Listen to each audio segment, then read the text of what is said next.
Alrighty, so I'm gonna change the plan a little bit. Originally, I was gonna do a quick recap of the late game from yesterday and all the game from today as well, because with the way that I'm still gonna have to do a bracket in terms of filling out my prediction of who's gonna win the World Cup, and it's already a little late in the night. I decided that I'm not gonna just do a full review in some of these games. It will take way too long. But originally, I was gonna combine do it.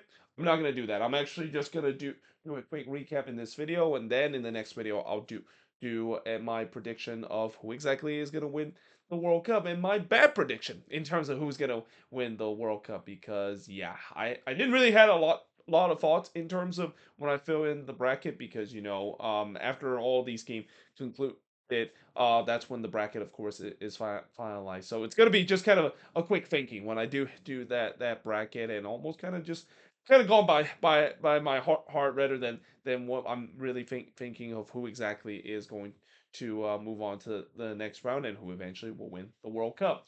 But let's talk about some of these games.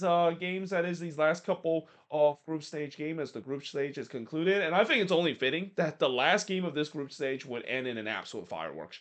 No, I mean, this group stage, you could argue it's one of the best group stage we've ever seen. And all this talk about how, there's too many teams in this competition and everything's going to get watered down, and also with the fact that it feels like pretty much 66% of the team will make it. It will really just feels like these group stage game doesn't really matter at the end of the day. Oh, you are further from the truth. I mean, these games definitely do matter, and like I said, we saw some crazy action that happened, and even some controversy as well. Because for every crazy things that we've seen in this group stage, we also see some controversy that one country is not going to be very happy in terms of a huge controversial call that was the difference and cost them of a chance to move on to the round of 32. But we start off with the late game that happened yesterday between New Zealand and Belgium and Egypt and Iran. I didn't get to finish watching both of the game because I actually decided to take a little early sleep in terms of yesterday. And man, I kind of regret doing that, because I definitely missed some interesting action with the way that, for Belgium, they not only had to win against New Zealand, but they need to win big if they have a chance to get all the way to first place. Because in terms of this group, that New Zealand, Belgium, and Egypt and Iran, it was still really up for grabs for the most part. Well, except for New Zealand, that is. I mean, New Zealand pretty much have been eliminated, and we kind of knew that they were going to be a punching bag in this tournament, and yeah, they were definitely a punching bag in this one for Belgium. But Belgium got to make sure that they, of course, score the goals, because this was actually pretty tight heading into the second half. I mean, it was only 1-0. I'm pretty sure Belgium was not happy at the fact that they were only leading one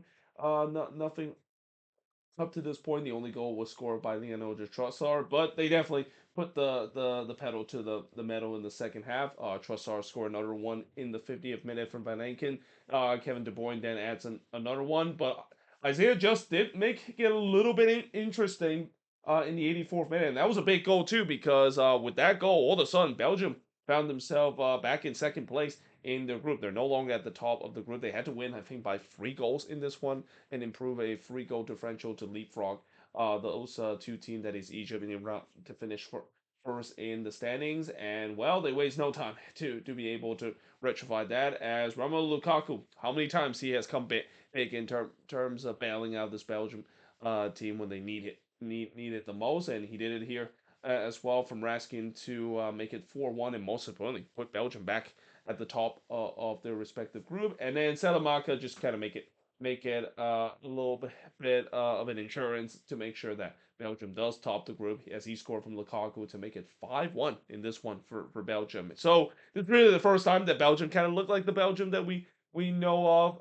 Although, again, some people will say, how much is that because of the fact they're playing against New Zealand? Like I said, New Zealand, they're not a good team whatsoever. Even though, as much as I like this, like what those two center back has done when it comes to making the World Cup, because those two center back are both MLS center back. They're definitely carrying the flag, with both Boxall and Sermon being there. And while Sermon had that big moment in the Egypt game, scoring the header, that is, yeah, both of those guys, it was a tournament to forget for both of those guys. Both of them didn't look look really good whatsoever. And this also kind of just sums up that yeah, there's a reason why MLS always get criticized of being bad defensively because yeah, defense is not really a strong trait in Major League Soccer. The strong trait of the league is definitely developing being talent more on the attacking side rather than on the defensive side. That is. And then we get to the Egypt and Iran game, and man, this was a crazy game. Not just because of what's happened off the field. I'm not gonna mention too much about what happened off the field. All I'll just say is that they had a pride night there, and yeah, they chose probably the worst possible time to have a pride night when you're basically facing against two country that doesn't really take pride not only not seriously, but they don't really like the whole pride situation. So yeah, that was kind of a little bit of an awkward situation. But besides that, the game itself, it was very fiery. I mean, I even though I didn't watch the whole game, the beginning was pretty fiery as well. Egypt scored just 5 minutes in. Seba scored from Trezeguet to make it 1-0 in favor of Egypt, and then Iran was able to respond. In fact, I've actually put the wrong team there in the 14 minute. It was Resident that scored the equalizer for Iran, and that's after when Iran actually missed the penalty. So yeah, they could have tied it up earlier in this one, but eventually they did tie it. And I thought, oh man, we're about to be in for a fireworks show in this one with goals already happening in the first 14 minutes. It didn't happen though it probably should have. And this is where we'll definitely talk about how a little later in this video the goal that was disallowed by Iran. Iran thought that they scored a winner in stoppage time in the game, but it was allowed because of an offside, and it was very questionable because when you look on the play, the question is the fact that yes, there was a defender that played one of the Iran player onside, but the goalkeeper was not in his net, and there's always that debate of well, if the goalkeeper was kind of just outside the 6 yard box, does that mean the last defender count as the last man or so? It's a very complicated kind of rule and a very debatable rule in my opinion. So yeah, that was definitely a big call in the game, and it turns out to be a huge call when it comes to this tournament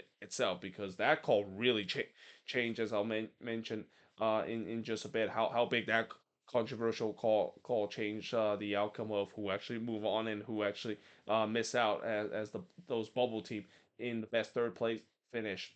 And then we get to today's action. First of all, we have Croatia and Ghana and Panama and England, of course, facing off against each other. I was at a view party that had a split screen. I was kind of mostly focused in this one, but I did focus on the Ghana versus Croatia game once England started to look a little more comfortable. And yeah, Croatia, of course, getting the early lead here. Suric scored from Kovacic to make it 1-0 in favor of Croatia, but Ghana showed some fight. Lakisin would score that there to make it 1-1 in this one. Originally the goal was disallowed for offside, but when they go to VAR, there was no offside. It was pretty clear that Lakisin was in an onside position. So the game was tied up at one apiece, and Croatia they need points because yeah, they don't get points here, they will slip into third place, and you definitely don't want to be in that third place position in your group. And they make sure that that was not going to be the case. They make sure that they at least get second in this group, as Vlasic would score for Modric here to make it 2-1 in favor of Croatia. So when all fails, yeah, rely on Luka Modric when it comes to set pieces, and that feels like it's the story of this tournament. When all fails, when you desperately need a goal, like when you are pretty much praying to get a goal that you really need it because things are not going well, rely on the set pieces because that's been the really the safety valve for all these teams that desperately need a goal. I mean, I can't believe how many set piece goals have scored in this tournament. I'm pretty sure Arsenal and Mikel Arteta will be proud of how many set piece goal that was scored, and I'm pretty sure he'll also be proud of the England versus Panama game as well, because as I said about how Croatia desperately needed a goal to get themselves back in the lead and potentially finish second. For England, this almost was very similar to the Ghana game. They just had a lot of problems dealing with the Panamanian low block, and this is going to be something that is a huge concern for England going forward. Where I think the recipe is definitely out there of if you can stay compact against this England team, you can pretty much shut down this England team because throughout this game, England was just so lackluster going forward on the attack, and they just have almost like they just ran out of ideas when it comes to going forward on the attacking end. And they're at times on the defensive end, they got caught out a couple of times, and they were very lucky that Panama was a team that still have not scored a goal in this tournament, and they would come out as unfortunately the only team to not score a single goal in this tournament. Albeit they did have one goal that was disallowed late in this game. But yeah, in the 62nd minute, like I said, when all fails, why not rely on the set pieces, and why not rely on the guy that has been very deadly on the set pieces besides Declan Rice, that is his teammate Bukayo Saka. He's taking set piece routine with Arsenal as well. So he delivered this one to Belly and to give England a 1-0 lead. Not long after, Harry Kane made sure that it is over as he scored from Bellingham to make it 2-0. By the way, I spelled Bellingham name wrong here, so let me just change that real quick.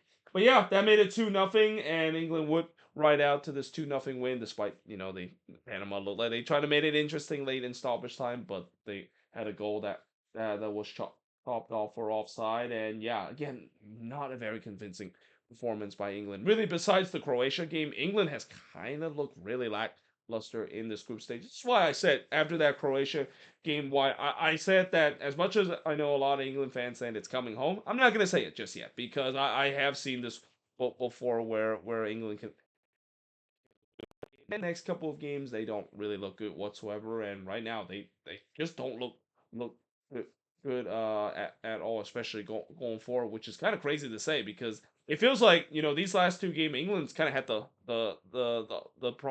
problem that is the complete reverse of the first game. The first game I kind of complained about how bad defensively they were, but they were so good on the attack. Now it's the opposite. It's now the defense for the most part has held up, but the attack has just been so lackluster. Like what happened to this team? How did this team look so good against Croatia, but just look really bad against Panama and Ghana? And I think again, big part of that is because of the low block. They had trouble dealing with it, and that's going to be something that I think they're going to have to try to deal with. Now they're not going to have to deal with that when they do face against some stronger teams. Stronger teams are not just going to do what Ghana and Panama did and play just haram ball against England all day, but that is a little bit of a concern though with the way that the attack is not clicking on all cylinder because they definitely need it because even though the defense in the last two games have kept a clean sheet, I'm still not that convinced that this defense is going to be good enough to keep clean sheet against some of the best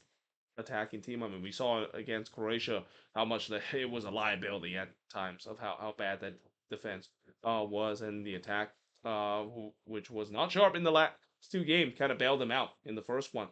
And also, as a result, they do finish top of the group, and the team that they, of course, will play in the round 32 is Congo. And I'll tell you what, if it wasn't for Cape Verde and their historic hit moment of getting into the round of 32, I think Congo will also get the flower as well. I feel like Congo are really just kind of under the radar in this tournament, and also are really highly underappreciated because of the Cape Verde story. Because this is a team that has not made it to the World Cup in 50 plus year. They got their first point against Portugal as well, and then they of course are able to come in to this game against Uzbekistan, which they actually were down at 1-0 in this one. Shumarodov would score from Majid Gervi to give Uzbekistan a 1-0 lead. Probably absolutely butcher that name as well, but you know how I do when it comes to Uzbekistani name. I'm not good when it comes to pronunciation, but the Congo really kind of bailed them out because they got a penalty in the 68th minute. Wisa, who has really been the most dangerous goal scorer for this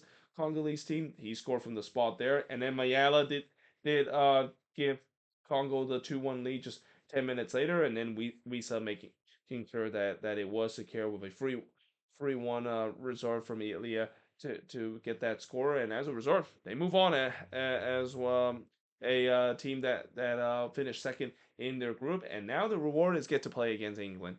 And this is where, again, I talk about how England, my concern of them playing against low block team and them not doing very well.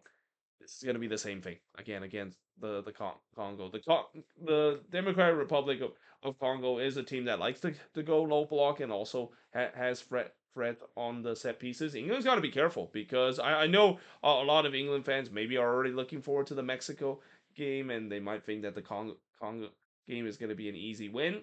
I don't know about that. I feel like that has trap written all over it, and that again they got to figure out how to break down low block or at least do better when it comes to find some creativity because the creativity is just not there for this team. It's just way predictable at times when they're trying to break down a low block, and there's just not enough urgency going forward in the attack. At least in the last two games I've seen with England, and they definitely need to do do that, especially against a Congolese team that is going to be very similar to what England saw against Panama and Ghana, which is the team that's just going to sit deep and going to frustrate England throughout the whole game. And then the next one we're going to talk about is the Colombia versus Portugal game. So this was dealt as the most expensive game to attend and the hardest game to attend because ticket prices was just going absolutely nuts. Like when you look at the ticket prices, you would have mistaken this as a World Cup final because the ticket prices for this game was right up there, almost close to being a World Cup final kind of prices, or even semifinal and quarterfinal kind of prices in this World Cup. And it kind of makes sense because on one hand you have Colombia, a very highly talented South American team with James there, and him having a showdown with Ronaldo as well. This was definitely hyped up to be a big game, and I gotta say, I mean, I definitely want to share my condolences to those folks that pay a lot of money only to not even saw a single goal that is scored. But it's not because of the fact that it was lack of chances. It was actually a very entertaining game, and it was one that Colombia probably should have won this one. And in many ways, they should have won this because you talk about some VAR controversy. There was a very controversial VAR call here late in the game where Colombia thought that they got themselves the winner, but apparently VAR chopped it off, even though they had the semi-automatic line for VAR in this World Cup, and they showed that one of their player was just in an offside position. I think it was Sanchez. The one was just in an offside position. It was literally his toe that was in an offside position, which I don't know about that. When I look on the picture of it, and yes, the angle is not the best, but it's very hard to commit. You can convince me that judging by that look compared to the semi-automatic offside technology, that I feel like there's some discrepancy about that as well. So yeah, obviously that was kind of a moment for Colombia fans to be very disappointed, and they feel like they got robbed in that moment. But the good news is, even though they were denied of that goal of a very controversial VAR call, it doesn't really matter in the end because they only need a draw on this one to top the group, and that's exactly what they did. And I was kind of surprised Portugal doesn't go for it more late in the game. I mean, I know they might be happy to just settle for second in the standings, but then you realize they play against Spain if they finish second in the standings. Yeah, that is going to be a mouth-watering round of 32 matchup. The Iberian Derby in the round of 32 easily could be a game that could be in the latter round. And as we'll talk about my prediction video and filling out the bracket, we got some bangers round of 32 matchup. We got some round 32 matchup that you would have thought that these would be quarterfinal, even semifinal game. Let alone this is actually the first round of the long grueling period before we get into the World Cup final in just a couple of weeks. And then, of course, we got Jordan and Argentina. Messi didn't start in this game. Doesn't matter. He came off the bench, and of course, he scored there. That's what he does. But even though he didn't start in this game, his teammates for once actually showed up. That was kind of one of the big concern with Argentina of the fact that yes, I know Messi has kind of carried this team, but somebody's got to contribute to this team, right? Well, Lo Celso was the first one to finally score a goal for Argentina because up to this point it was just Messi scoring all the goal for Argentina. But Lo Celso did score here, and it was kind of almost a tribute to Messi here in terms of scoring a wonderful free kick. Martinez then scored from the spot here to make it 2-0 in favor of Argentina. But give credit to Jordan. One thing I will say about Jordan, yes, I know they didn't won any of their game. They lost all three of their game, but at least they have been able to score in every single game and look competitive, and that's all you can ask if you're a Jordanian fan. You're not going to expect your team to get wins against some of these teams that you face. You'll probably be a doormat to the opposition, but if you look respectable, which I think they have done this World Cup, I think the Jordan fans got to be very proud of how their team have played because here they score here to make it 2-1 as Altahemi scored from Haddad to make it 2-1 in favor of Argentina. Honestly, if you can score even one goal against the defending World Cup champ, that goal felt like it's a World Cup for Jordan itself. But of course, Messi of course comes in, and you know he's got to score a goal. He has to score a goal. It's almost like written in the script as well. So yeah, that made it 3-1 in favor of Argentina. By the way, with Messi scoring here, not only extended his Golden Boot race, but also now extended the record for the most goal ever scored in the World Cup. Now 19 goals that have scored in his career in the World Cup. That is. And then finally, let's talk about the last game.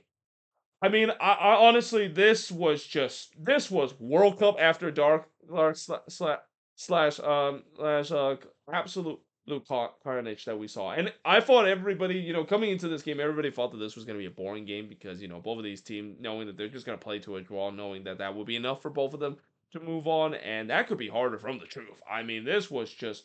It was kind of insane the fact that it feels like both of these teams that say, you know what, the hell with the draw. We're gonna win so we can get some momentum. And it started in the 28th minute with Ananovic scoring here to make it 1-0. He got his assist from David Alaba as well. But then right at the near the end of the first half, Bukhari would score to tie the game up for Algeria. And what's crazy about this moment was that the ball actually hits the corner flag. I mean, Austria just completely switched off, thinking that, oh, that's going to go out either for a throw in the corner, right? No, it hits the corner flag, and next thing you know, because Austria was not set up on their defensive shape, they were all out of their defensive shape.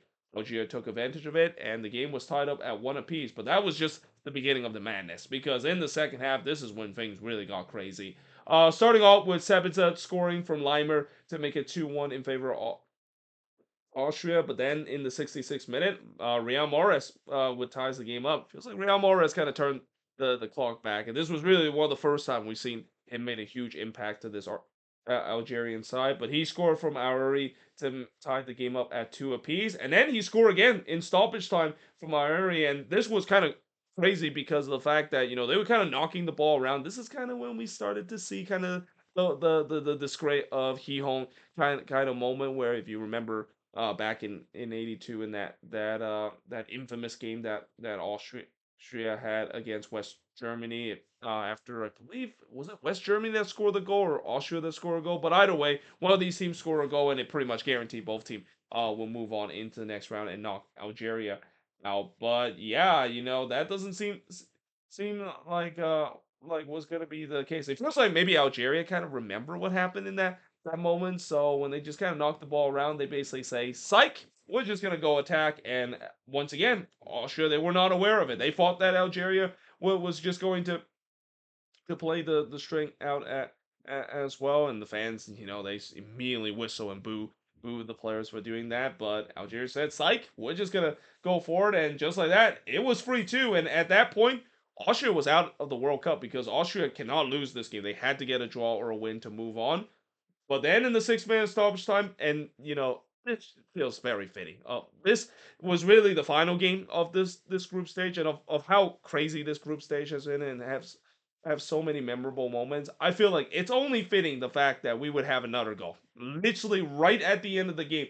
I mean, Algeria thought that they done enough to get 3 points and knock Austria out, but instead, Kalisic says not so fast, as he scored the equalizer in the 6 minute stoppage time, literally the last kick of the game, and really the last kick of this group stage as well from Gregory to tie the game up at three apiece. And in the resort, in the process, eliminating Iran as well. So remember that controversial call that we talked about before with Iran as well? Yeah, that now comes back to mind as well, and this is where Iran's are going to be very upset, the fact that they got robbed because of that moment as well. But still, whether of course they got robbed or not, what a moment to finish this group stage as well, and just kind of almost a fitting way to finish this group stage of what we're about to see some crazy knockout matchup. I mean, I already kind of talked about a couple of crazy round of 32 matchup that we might see, and you know how I said earlier before how it feels like it's almost destined that France and Argentina could meet each other in the final. Well, guess what? If you look at the bracket, there is a chance that because both of those teams are on the opposite side of the bracket, if everything goes well, if France goes all the way, if Argentina goes away, it feels like we are destined to have a rematch of the World Cup final, just like what we saw 4 years ago in Qatar. So if there's one thing we learned about this World Cup, expect the unexpected. Expect the madness and expect the chaos because there's been just chaos throughout this tournament as well, even leading into the final day and even the final game in the final second of this group stage had some chaotic moments. So I will not be surprised that when I do my bracket filling, which I'll do in just a bit, that I'm gonna maybe pick some sets out there. I'm gonna kind of do the unthinkable and maybe pick some teams that you probably don't expect me to think that they'll move on, but I think they'll move on as a reserve. But there you have it. That is pretty much it in terms of me doing a quick recap in terms of the late game on June 26th yesterday, and also talk about today's game as well. As always, let me know in the comments below what do you think of this video. And yeah, hope you guys enjoyed this video, and I will see you guys next time.